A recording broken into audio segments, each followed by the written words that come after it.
Magandang araw sa lahat ng tagapakinig dito sa Tamokski TV.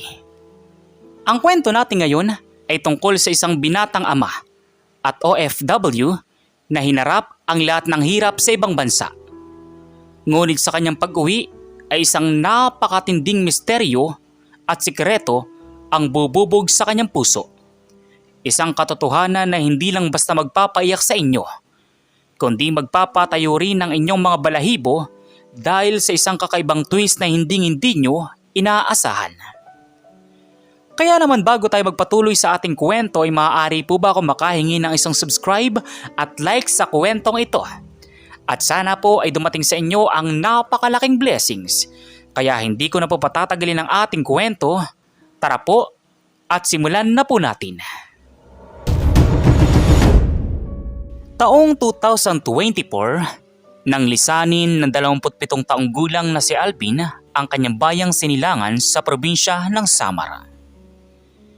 Bilang isang binatang ama, walang ibang hangarin si Alvin kundi ang mabigyan ng magandang kinabukasan ang kanyang 5 taong gulang na kambal na sina Miko at Maya.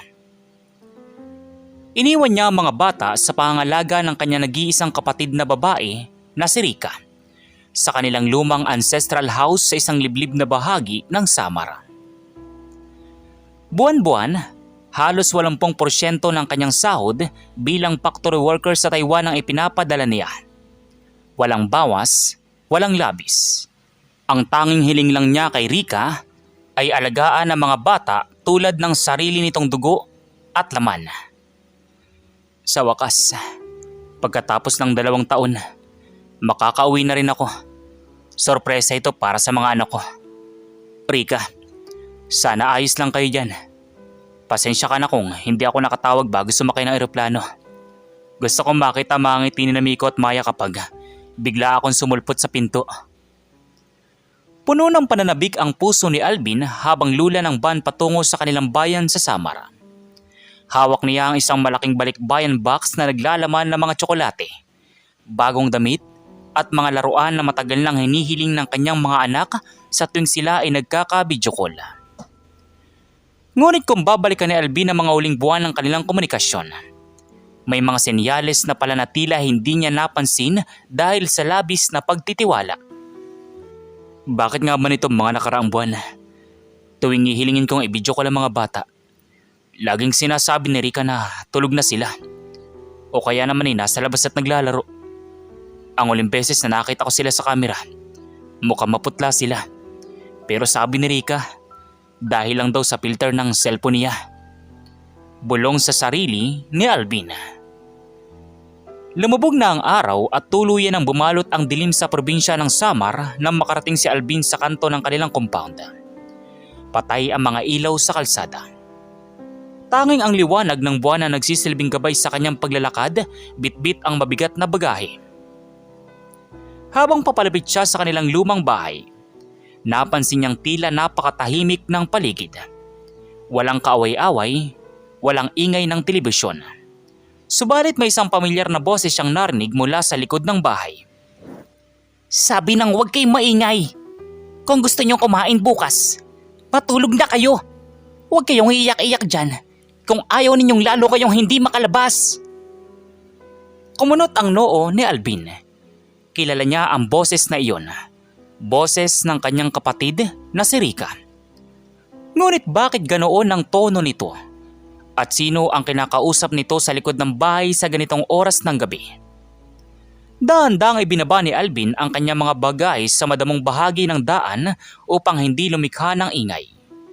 Lumapit siya, sumilip sa gilid ng lumang pader, at doon ay nakita niya si Rika na may hawak na mangkok. Pabalasik na tumalikod at pumasok sa kusina ng bahay. Noong makaalis si Rika, dahan-dahang naglakad si Alvin patungo sa dulo ng bakuran kung saan matatagpuan ang isang lumang bodega at ang dating kulungan ng kanilang aso na pumanaw na ilang taon na ang nakakaraan. Ang kulungan ay gawa sa makapal na bakal at may bubong na yero.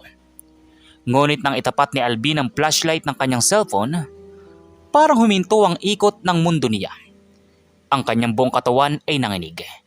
at ang hangin pumapasok sa kanyang baga rito ay tila naging yelo sa tindi ng lamig. Miko, Maya, Diyos ko, anong ginagawa niyo dyan? Sa loob ng masikip, madilim at malamig na kulungan ng aso, nakaupo sa malamig na simyento ang kanyang dalawang anak.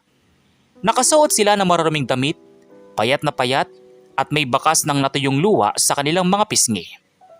Ang pintuan ng kulungan ng aso ay may malaking kadena at padlak. Papa? Papa? Ikaw ba yan? Papa, kunin mo po kami dito.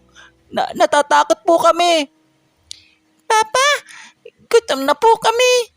Sabi ni Tita Rica, huwag daw po kami magingay, kundi lalo kaming kukulungin. Ang puso ni Alvin ay parang pinunit ng paulit-ulit. Ang mga anak na pinaglaanan niya ng dugo at pawis sa ibang bansa. Ang mga tanging kayamanan niya ay itinuring na parang mga hayop sa sarili nilang bakuran. Ang galit na umapaw sa dibdib ni Alvin ay hindi mapapantayan ng kahit anong bagyo. Tumayo siya ng tuwid. Hinarap ang pintuan ng kanilang bahay at buong lakas na sumigaw habang umaagos ang luha sa kanyang mga mata. Rica! Lumabas ka dyan! Rica! Nagbukas ang ilaw sa kusina at mabilis na bumukas ang pinto. Lumabas si Rica na may hawak na baso. Ngunit nang makita niya si Alvin na nakatayo sa tapat ng kulungan ng aso, nabitawan niya ang baso at nabasag ito sa simyento. Kuya Alvin? Bakit andito ka? Akala ko ba sa isang buwan pa ang uwi mo? Ayab ka, Rica. Pinagkatiwalaan kita. Buwan-buwan nagpapadala ko ng pera sa iyo. Libo-libong piso para mapakain at maalagaan ang mga anak ko. Pero anong ginawa mo? Bakit nakakulong ang mga anak ko sa kulungan ng aso? Sagutin mo ako! Ngunit bago pa makapagsalita si Rica, isang matandang boses ang narinig mula sa labas ng bakod. Si Nanay Elena, ang kanilang kapitbahay, ay dahan-dahang lumapit na may hawak na lampara. May lungkot at takot sa kanyang mga mata. Alvin, salamat sa Diyos at nakauwi ka na. Matagal ko nang gustong sabihin sa iyo ang totoo sa chat. Pero tinatakot ako ng kapatid mo na susunugin ang bahay ko kapag nakialam ako. Pero Alvin, bago masaktan ng kapatid mo, may kailangan kang malaman tungkol sa mga batang iyan. Natigilan si Alvin. Tumingin siya kay Rica na ngayon ay umiiyak na rin. Ngunit hindi dahil sa takot, kundi dahil sa isang emosyong hindi mawari ni Alvin. Tumingin muli si Alvin sa loob ng kulungan ng aso. At doon niya napansin ang isang bagay na hindi niya nakita kanina dahil sa labis na emosyon.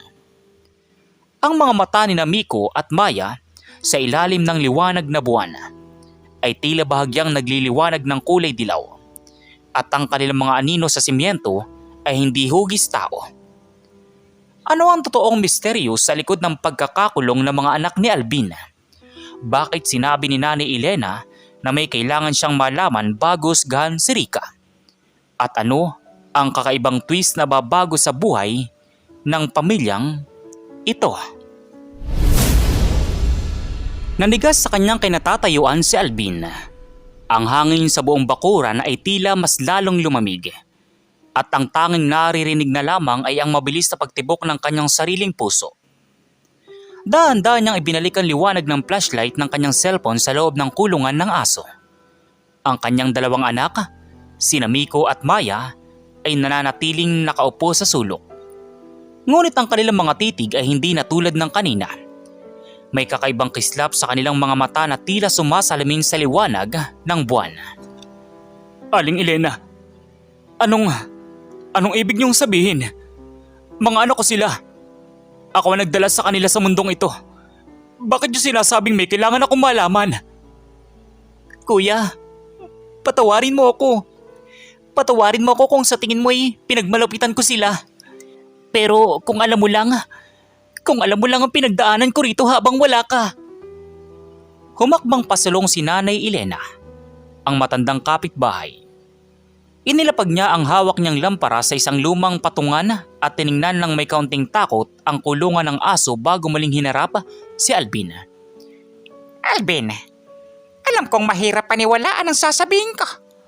Noong umalis ka patungong Taiwan, 2 taon na ang nakakaraan. Maayos ang lahat. Masasayang bata sina Miko at Maya. Si Rika naman ay napakabuting tita sa kanila. Ngunit 6 na buwan na ang nakakalipas. May nangyari sa gubat sa likod ng compound ninyo. Isang gabi, nawala ang mga bata. Nagsisigaw si Rika. Magdamag kaming naghanap sa buong baryo. Nawala? Bakit hindi mo sinabi sa akin sa chat, Rika? Bakit nilihim niyo ito sa akin? Dahil natatakot ako, kuya. Natatakot ako mag-alala ka dyan sa abroad at mawalan ka ng focus sa trabaho. At saka, nahanap din naman namin sila kinaumagahan. Nakaiga sila sa ilalim ng malaking puno ng balete sa dulo ng sapa. Walang galos, walang sugat. Kaya akala ko, okay lang ang lahat. Pero doon na nagsimula ang bangungot. Huminga ng malalim si Nanay Elena at itinuro ang anino ng mga bata na nakatama sa pader ng kulungan. Sa ilalim ng liwanag na buwan at ng kanyang lampara, ang anino ng 2 bata ay hindi normal. Ang kanilang mga anino ay tila may mahabang taenga at hindi gumagalaw kahit na gumagalaw ang mga bata. Noong gabi, pagkatapos silang mahanap, napansin ni Rika na hindi na kumakain ng kanin at ulam ang mga bata. Ang gusto nila ay mga hilaw na bagay. At tuwing sasapit ng kabilugan ng buwan, nag-iibang kanilang lakas, Alvin. Ang mga batang nasa loob ng kulungan na iyan, hindi na sila mga tunay mong anak. Hindi. Hindi totoo yan. Nag-e-embento lang kayo ng kwento para pagtakpan ng pagmamalupit ninyo. Miko, Maya, lumapit kayo sa papa. Huwag kayong makinig sa kanila.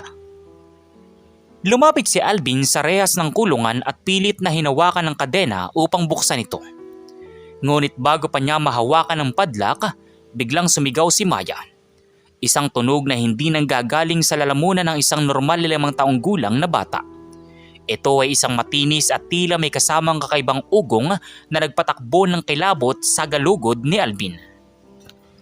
Sa isang kurap ng mata, ang maliit na kamay ni Miko ay humawak sa rehas ng bakal. At sa tindi ng kanyang lakas, bagyang nayari at nabaluktot ang makapal na bakal ng kulungan.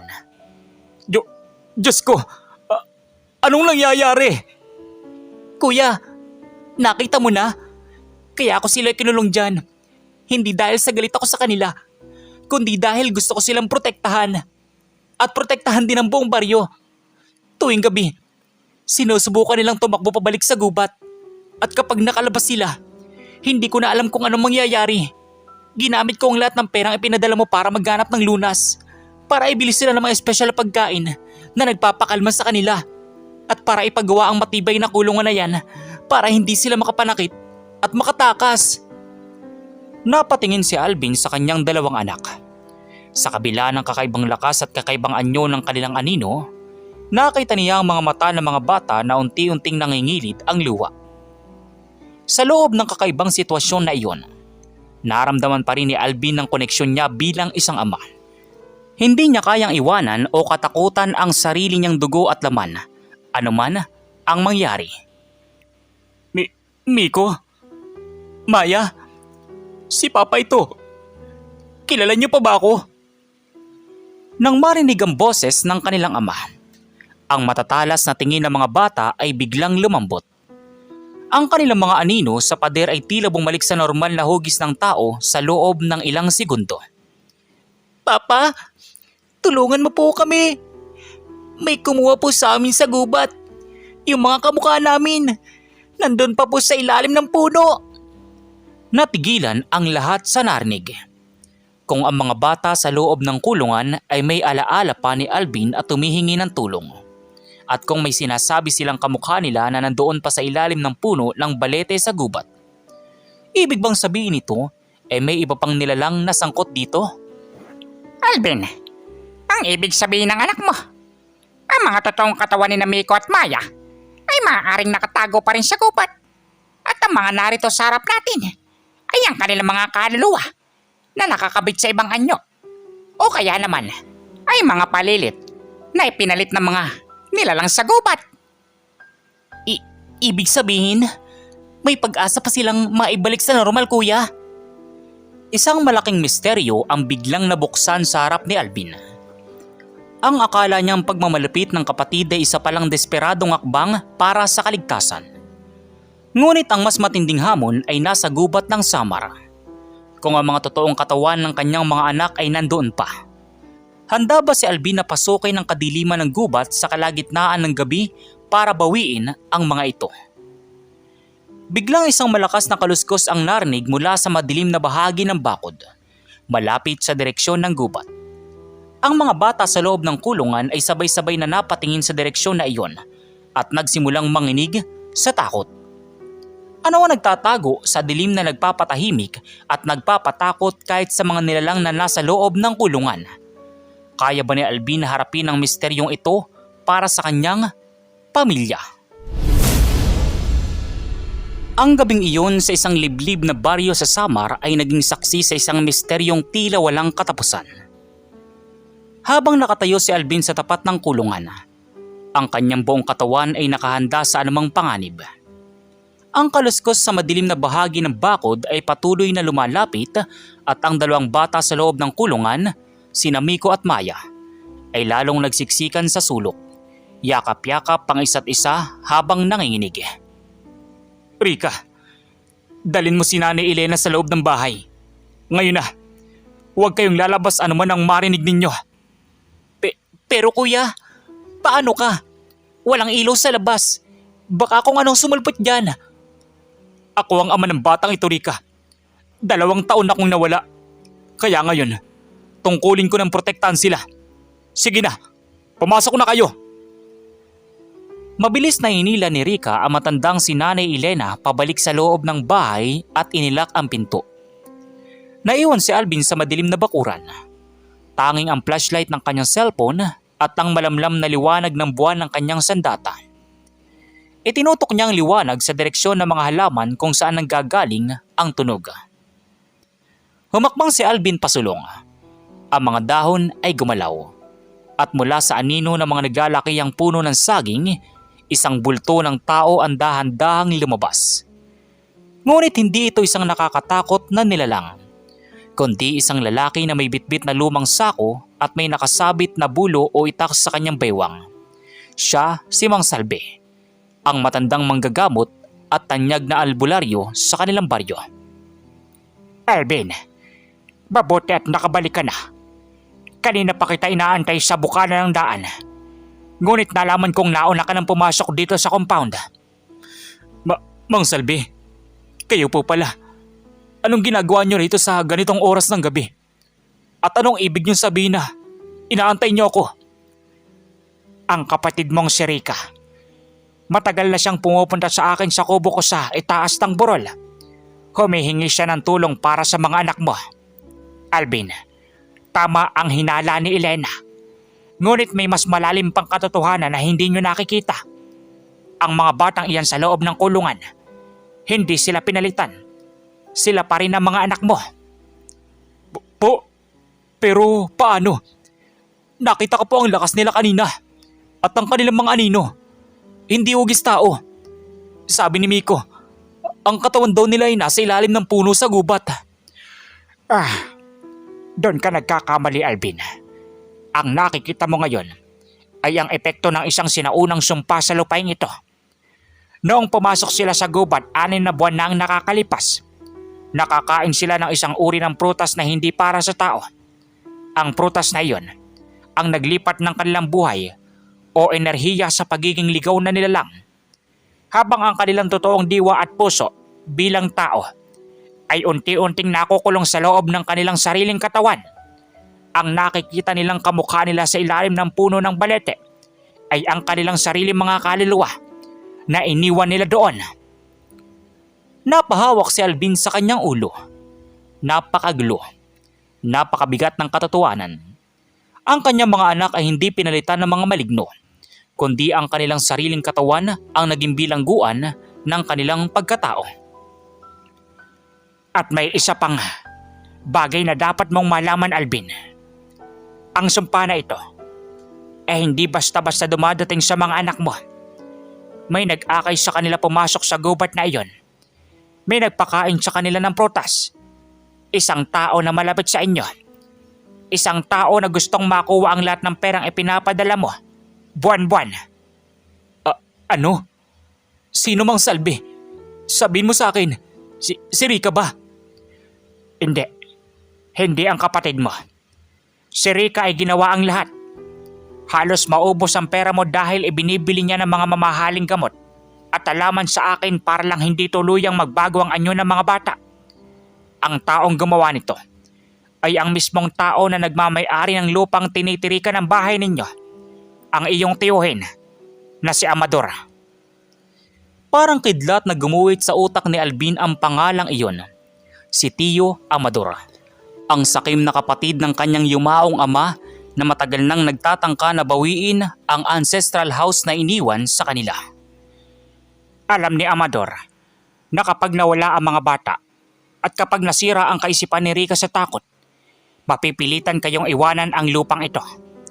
At sa tuwing gabi, si Amador ay nagpapakawala ng isang ritual gamit ang isang lumang orasyon para tawagin ang ligaw na espiritu sa loob ng mga bata upang magwala sila at tuluyang masira ang kulungan. Habang nagsasalita si Mang Salvi, biglang umihip ang isang napakalakas na hangin. Ang mga dahon ng saging ay nagsimulang magampasan. Mula sa loob ng bahay, narinig ni Alvin ang isang matinding kalabog, kasunod ng pagsigaw ni Rika. Kuya Alvin! Tulong!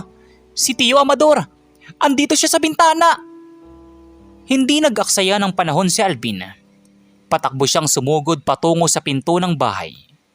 Ngunit bago pa niya mahawakan ang trangka, isang malakas na tawa ang narinig mula sa bubong ng bodega sa tabi ng kulungan ng aso.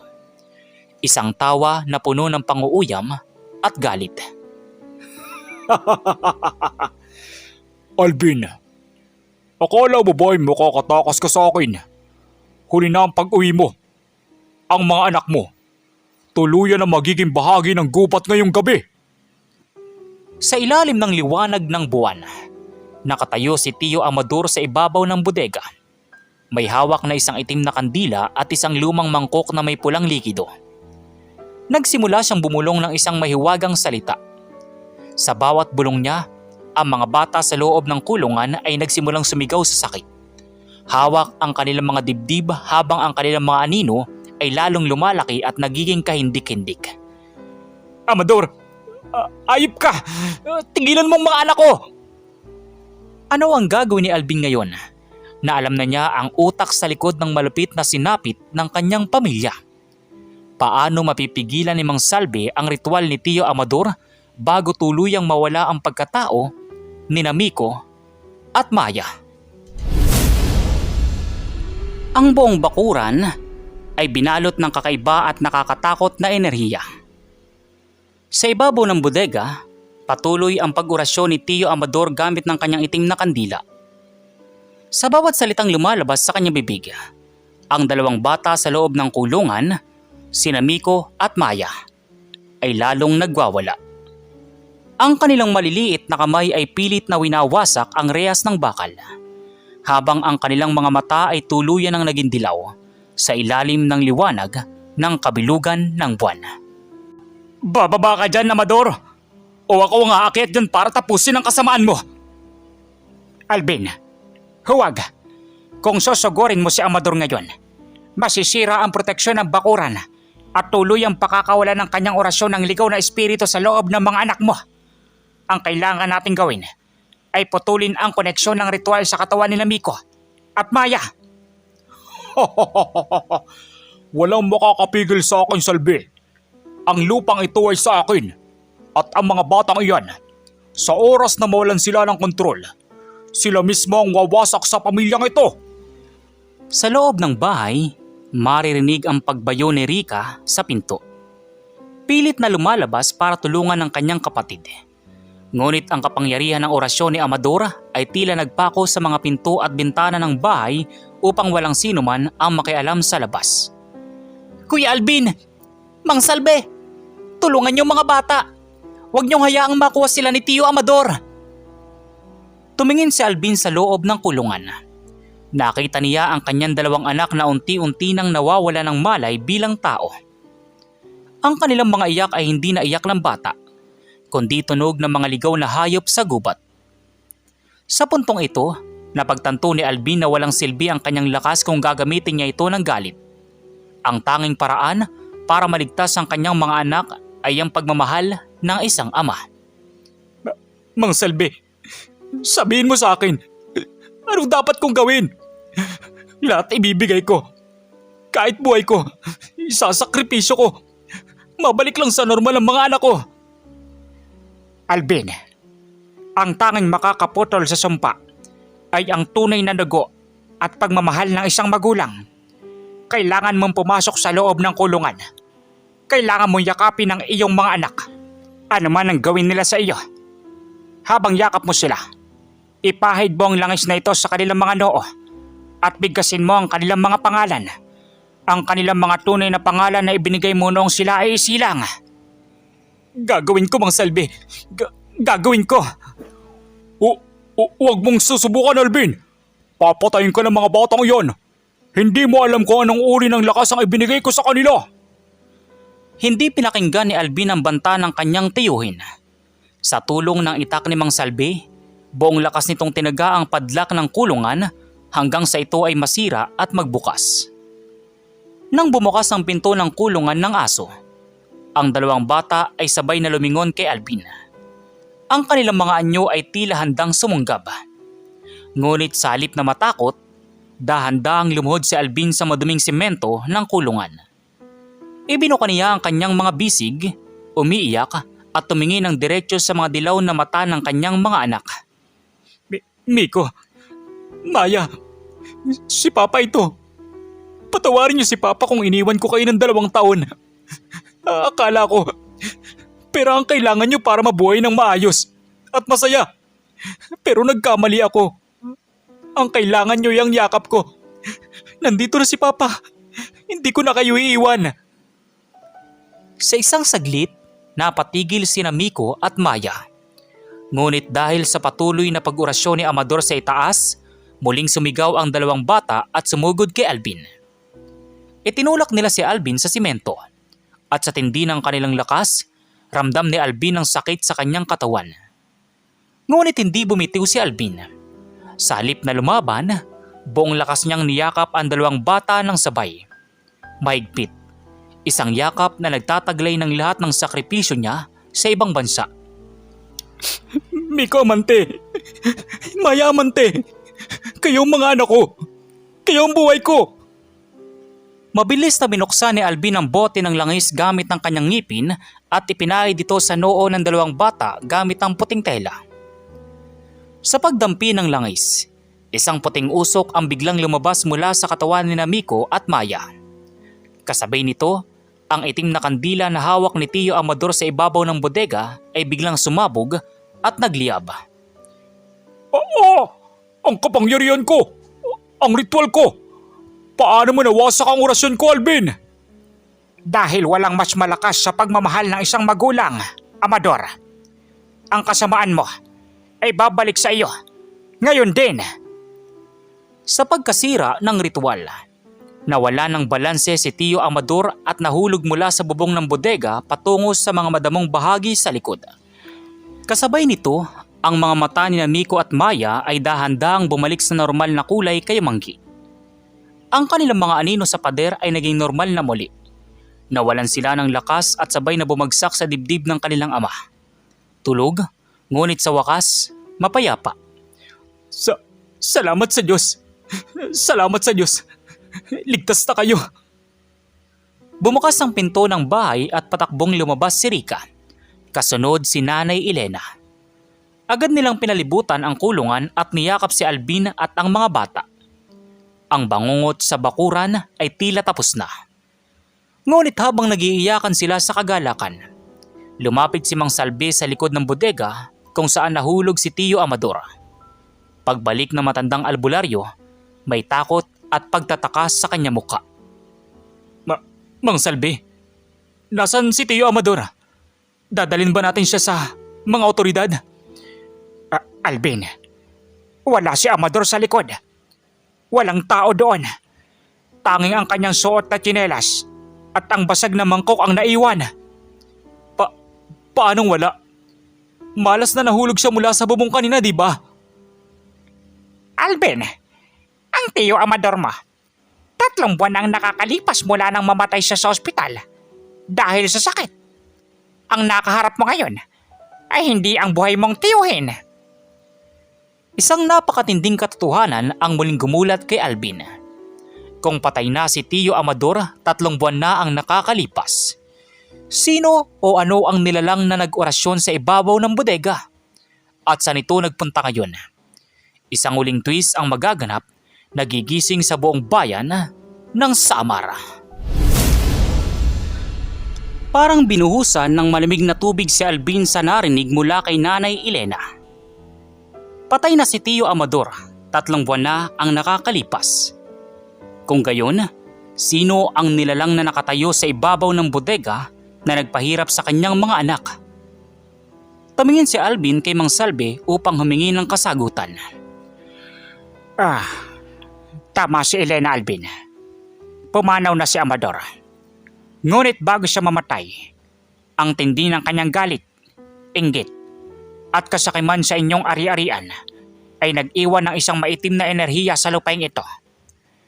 Ang nakita natin kanina ay hindi ang multo ni Amador, kundi ang isang ligaw na espiritu mula sa gubat na sumapit at gumamit sa natitirang galit ng iyong tiyuhin upang makapanakit ng mga tao.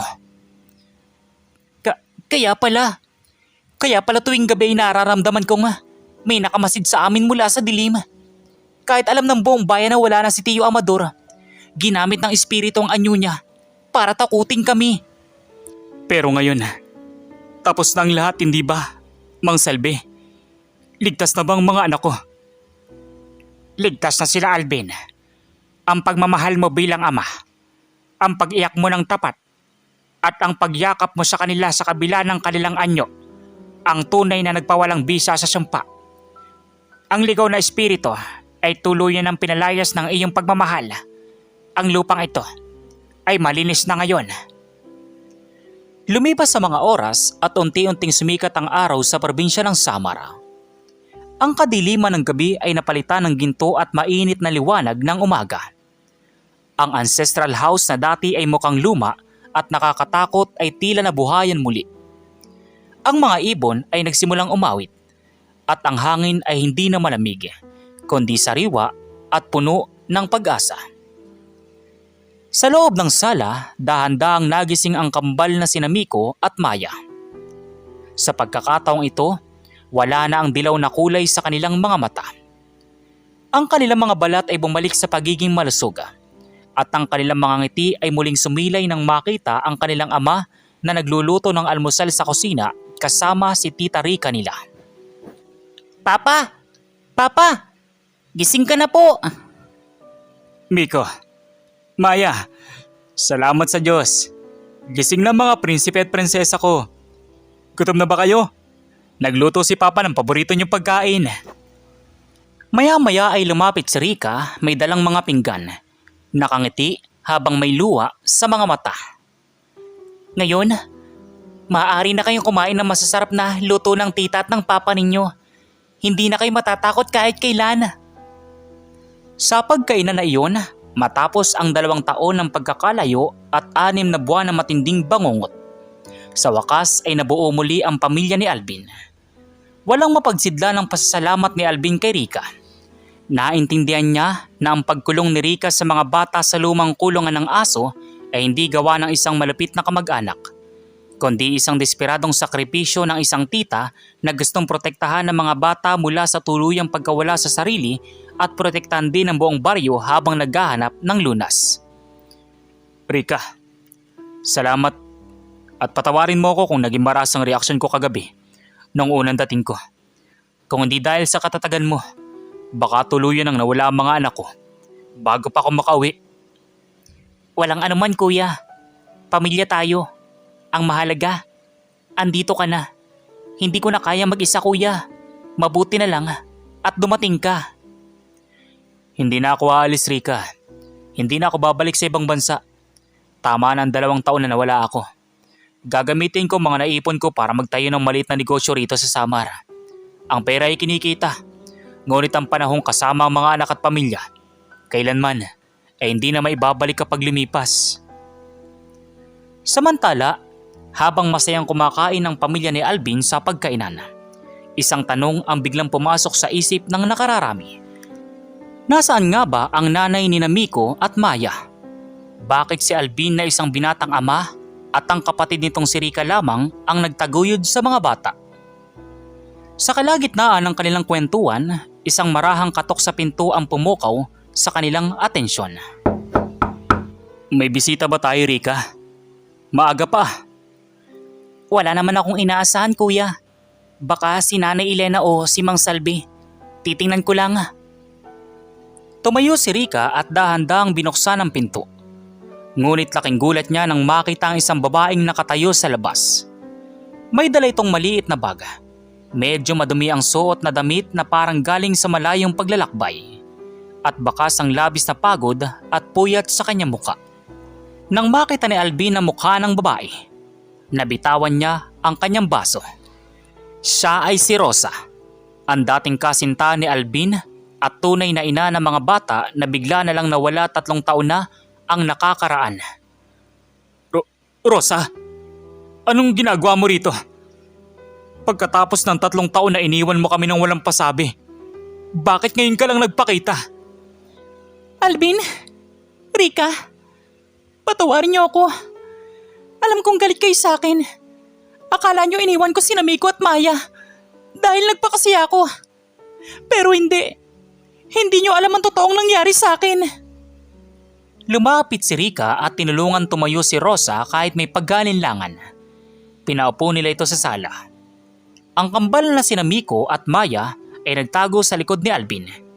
Hindi nila masyadong makilala ang kanilang ina dahil napakaliit pa nila nang ito ay mawala. Alvin, 3 taon na nakakalipas.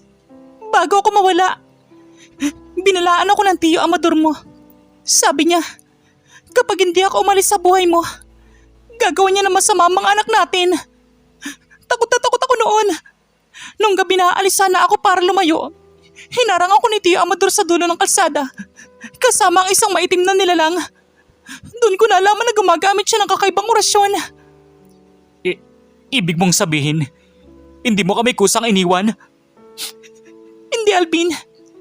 Ginamitan ako ni Tiyo Amador ang isang sumpa na nagdulot sa akin ng matinding pagkalimot at pagkalitong mental. Iniligaw niya ako sa ibang probinsya sa loob ng 3 taon para akong lumalakad sa dilim. Hindi ko maalala ang pangalan mo. Hindi ko maalala na may mga anak ako. Nabuhay ako sa lansangan sa malayong bayan na parang isang taong walang kaisipan. Napahawak sa kanyang dibdib si Rika sa tindi ng awa. Ang akala nilang lahat ay nagpabaya si Rosa bilang ina, ngunit biktima rin pala ito ng kasamaan ni Tio Amador para tuluyang masira ang pamilya ni Alvin. Ngunit kagabi, habang natutulog ako sa gilid ng isang simbahan sa kabilang bayan, bigla akong nagising dahil naramdaman kong parang may naputol sa kadena ng puso ko. Biglang nagliwanag ang isip ko. Naalala ko mukha mo, Alvin. Naalala ko mga anak ko. Sabi ng pare sa simbahan, may nagdasal daw ng tapat at may nagwakas ng isang matinding sumpa kaya ako lumaya. Kaya kahit gabi, sumakay ako sa unang biyahe ng jeep para makarating dito. Nagkatinginan sina Alvin, Rika at ang matandang si Mang Salve na kapapasok lang din sa pinto.